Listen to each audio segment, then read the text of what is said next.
do vírus em 48 horas. Ou seja, em laboratório ela mostrou um resultado muito promissor. Mas as doses que eram necessárias para causar essa inibição, os estudos não conseguiram mostrar se elas podem ser alcançadas para uso humano ou veterinário. E se sim, qual seria o efeito em vivo? Então, da mesma forma, a OMS e o FDA desaconselham o uso do medicamento contra o Covid.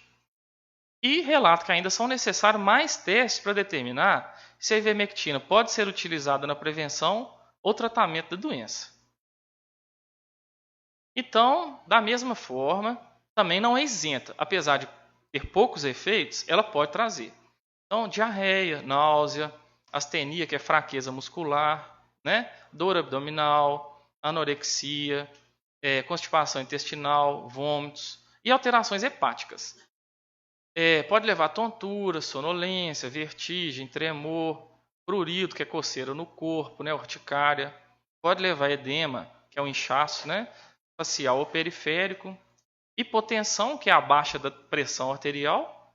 E taquicardia, que é o aceleramento do coração.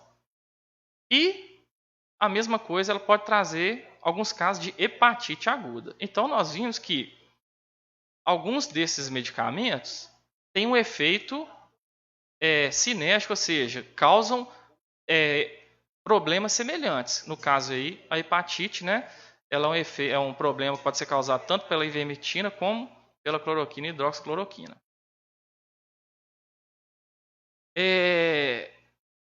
A azitromicina. A azitromicina é um antibiótico, até o momento, também não há nenhuma evidência convincente do seu efeito nos resultados clínicos em Covid.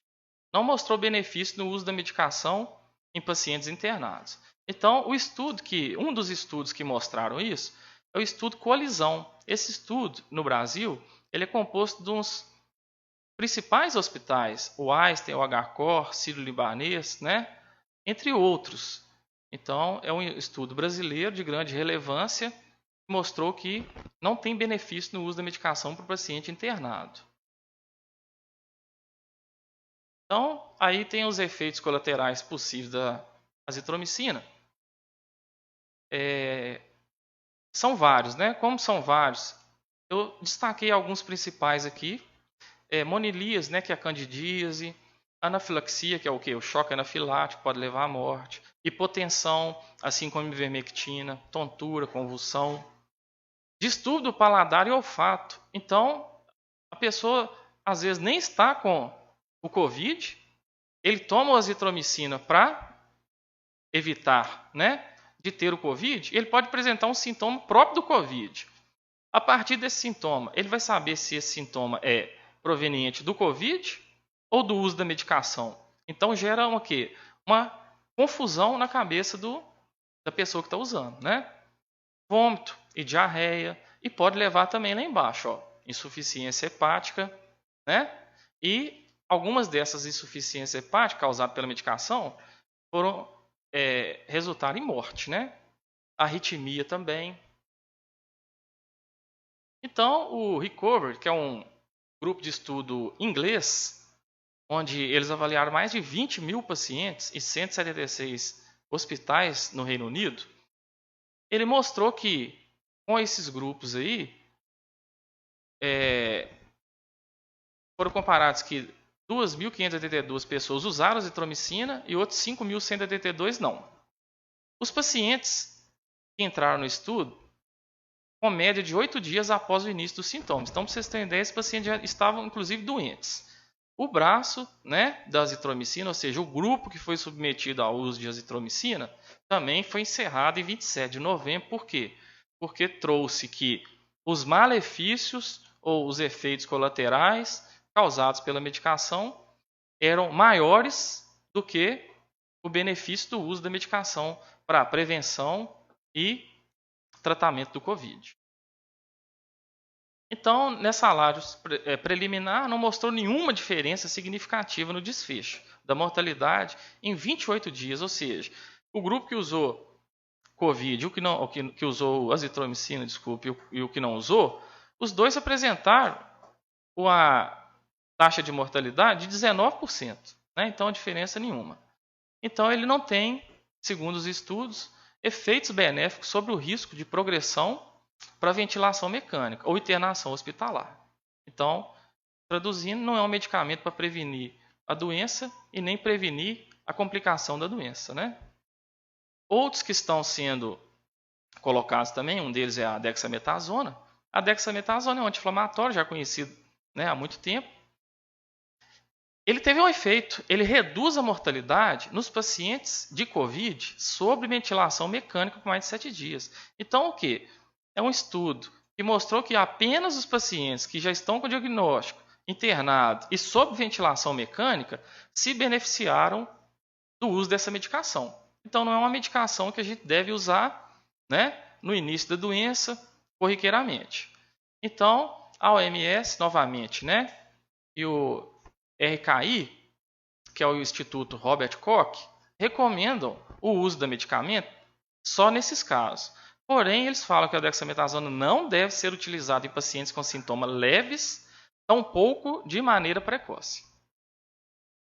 Então, por quê? Né? A pesquisadora Sandra Cezek diz que, quando utilizada cedo demais, é capaz de amortecer ou bloquear o sistema imunológico, podendo provocar, inclusive, uma evolução mais grave da doença, né? Explicou em outubro. Então, ou seja, todos nós sabemos que os corticoides eles podem ter o efeito de diminuir a imunidade. Né? Então, a dexametasona é um corticoide e, às vezes, a gente usando, ao invés de aumentar a nossa proteção em relação à doença, ele pode o quê? Diminuir, ou seja, abrir a possibilidade da doença instalar e causar mais danos, né?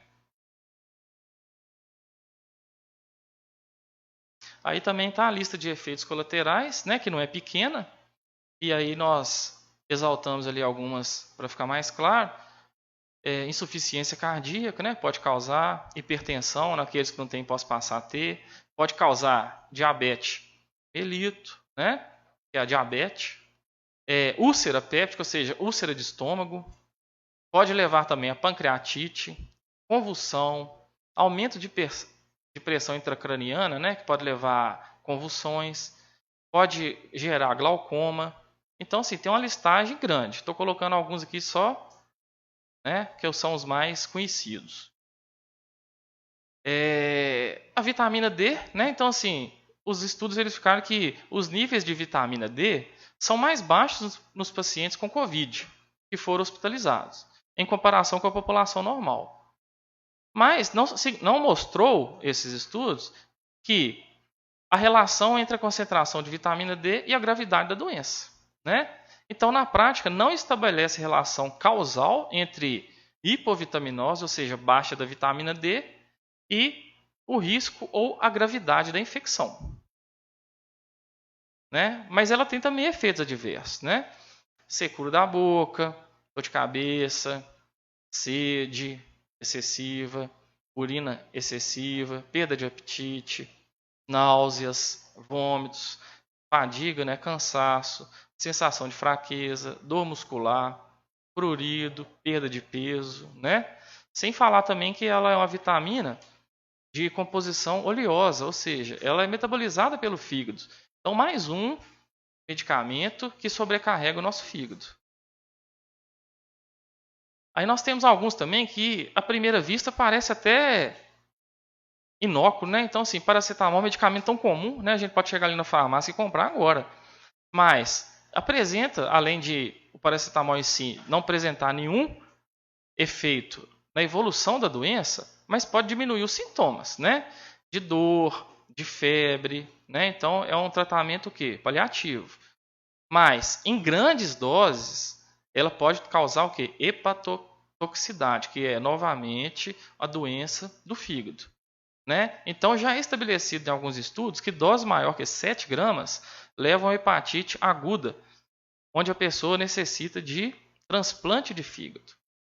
E, se a gente for pensar que um comprimido de paracetamol de 750 miligramas, 10 comprimidos vão ter equivalente a 7,5 gramas, ou seja, apenas 10 comprimidos, né, num intervalo muito curto de paracetamol pode levar a uma insuficiência hepática. Pode causar também urticária, né, alterações laboratoriais no fígado, hipersensibilidade, pode ter alergia, né, e por fim o que nós já tínhamos falado ali.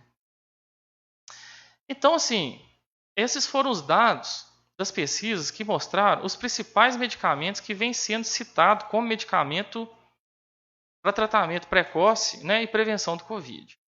No dia 23 de março, a Associação Médica Brasileira, que representa todas as entidades médicas no Brasil, lançou um boletim. E eu não vou colocar o boletim inteiro aqui, mas vou destacar 2 tópicos, onde ele coloca aqui o isolamento como com a menor circulação possível de pessoas, segue sendo imperioso para conter a propagação viral, hoje agravada pela variante brasileira, né, do coronavírus. E reafirma também que, infelizmente, medicações como hidroxicloroquina, cloroquina, ivermectina, nitazoxanida, azitromicina, colchicina, entre outras, não possuem eficácia científica comprovada de benefício no tratamento de prevenção ao Covid-19, quer seja na prevenção, fase inicial ou nas fases avançadas da doença, sendo que, portanto, a utilização destes fármacos deve ser banida. Então, assim, não sou eu que estou dizendo, não é a minha opinião. É a opinião, né, baseada em estudos da Associação Médica Brasileira. Então, eu gostaria de deixar uma mensagem para vocês, né, que eu acho que deve reforçar essa questão do isolamento. Nós estamos passando num período que a doença está disseminada de uma forma que a gente não imaginava, né? Cada vez a coisa está mais próxima da gente. Então, assim, eu quero dizer que meu objetivo, né, assim como o do vírus, do coronavírus, é me manter vivo. A diferença é que ele precisa de mim para isso. Porque o vírus, ele multiplica dentro das nossas células. Então, para alguém adoecer, tem que pegar a doença de outra pessoa. Mas eu, definitivamente, não preciso do vírus, né? Essa é uma grande diferença. Desde o início, decretei que não iria facilitar para o vírus. Levo muito a sério ficar em casa. Afinal, é muito fácil encontrar com um sujeito que está em todos os lugares. Ou vocês nunca viram isso, né? Além disso, as máscaras já fazem parte da minha roupa. E o álcool é o protetor solar. Apesar de não ver o vírus, eu sei que ele está aí. E me preparo com muito respeito e atenção, com um recado através do meu EPI. Aqui não. Todos os meus cuidados são para me preservar, né? A mim e ao meu próximo. Penso muito nas pessoas que amo, mas tenho muita consciência da minha responsabilidade em não ser mais um meio de cultura que o vírus possa se multiplicar para espalhar. A primeira dose da vacina, quando eu tomei, nada mudou. Mas depois da segunda dose, meus cuidados estarão dobrados, pois continuo não querendo hospedar esse vírus. Com mais essa barreira de proteção, que é a vacina, apesar de não estar tranquilo, me sinto mais fortalecido para fazer com que o corona não entre em mim e use minhas células para virar milhares. Não aceite ser usado por esse vírus como se fosse uma laranja que ele use e joga fora. Só o bagaço. Se proteja para de uma vez por todas deixar que esse corona, que obrigatoriamente precisa das células para viver, morra na espera de alguém para usar. Né? Então, essa é a mensagem que eu gostaria de deixar aqui. Agradecer mais uma vez, né, a todos que participaram, que acompanharam. Agradecer também às pessoas que trabalham comigo, aos pacientes, aos familiares, né, porque todo dia que a gente sai de casa para trabalhar, a gente deixa em casa a nossa família e a gente volta. E a gente não sabe o que a gente leva de volta. Então, vamos nos proteger, vamos proteger a nossa família, né, Porque a gente já viu que a coisa não é brincadeira. Cada dia que passa, a doença está se tornando mais grave, né? Os números estão sendo muito grandes.